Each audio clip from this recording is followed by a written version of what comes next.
আজকে এমন একটা গুরুত্বপূর্ণ বিষয় নিয়ে আলোচনা করব, যা নিয়ে সোশ্যাল মিডিয়ায় অনেক বিভ্রান্তিকর পোস্ট ঘুরে বেড়াচ্ছে। অনেকে বলছেন আধার নম্বরে একজন ব্যক্তি একটির বেশি সরকারি প্রকল্পের টাকা পাবেন না। কিন্তু এই তথ্য কি সত্যি, নাকি এর পেছনে রয়েছে অন্য বিষয়? আজকে সরকারি নিয়ম অনুযায়ী সহজ ভাষায় পুরো বিষয়টি আপনাদেরকে বুঝিয়ে দেব। প্রথমেই একটি বিষয় পরিষ্কার করে নেওয়া দরকার।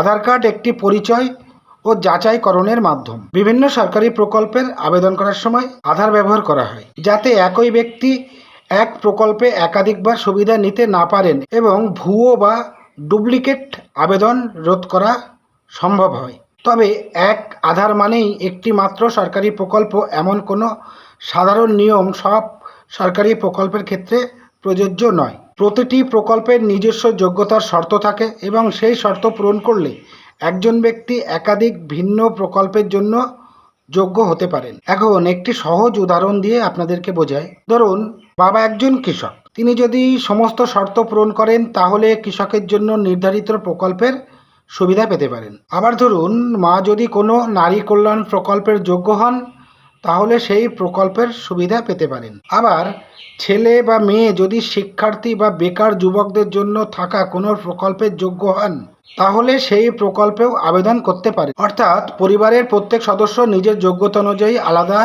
প্রকল্পের সুবিধা পেতে পারেন। তবে একটি বিশেষ গুরুত্বপূর্ণ সতর্কতা আছে এবং বিষয়টি মনে রাখবেন। একই প্রকল্পে যদি একই ব্যক্তি একাধিকবার আবেদন করেন বা ভুয়ো বা তথ্য দিয়ে সুবিধা নেওয়ার চেষ্টা করেন, তাহলে আবেদন বাতিল হতে পারে এবং আইনানুগ ব্যবস্থাও লওয়া হইতে পারে। এছাড়া কিছু প্রকল্পে স্পষ্টভাবে উল্লেখ থাকে যে অন্য কোনো নির্দিষ্ট প্রকল্পের সুবিধাভোগীরা আবেদন করতে পারবেন না। তাই আবেদন করার আগে সংশ্লিষ্ট প্রকল্পের সরকারি নির্দেশিকা ও যোগ্যতার শর্ত অবশ্যই পড়ে নিন। তাই সোশ্যাল মিডিয়ায় ভাইরাল হওয়া এক আধার সমান সমান এক প্রকল্প কথাটি সব ক্ষেত্রে সঠিক নয়। সঠিক তথ্য হলো, আধার ব্যবহার করা হয় পরিচয় যাচাই ও ডুপ্লিকেট রোধ করার জন্য। প্রতিটি সরকারি প্রকল্পের নিজস্ব যোগ্যতার নিয়ম রয়েছে। যোগ্যতা পূরণ করলে একজন ব্যক্তি বা পরিবারের বিভিন্ন সদস্য ভিন্ন ভিন্ন সরকারি প্রকল্পের সুবিধা পেতে পারেন, যদি সংশ্লিষ্ট প্রকল্পের নিয়মে কোনো বাধা না থাকে। তো সকলেই ভালো থাকুন। ধন্যবাদ।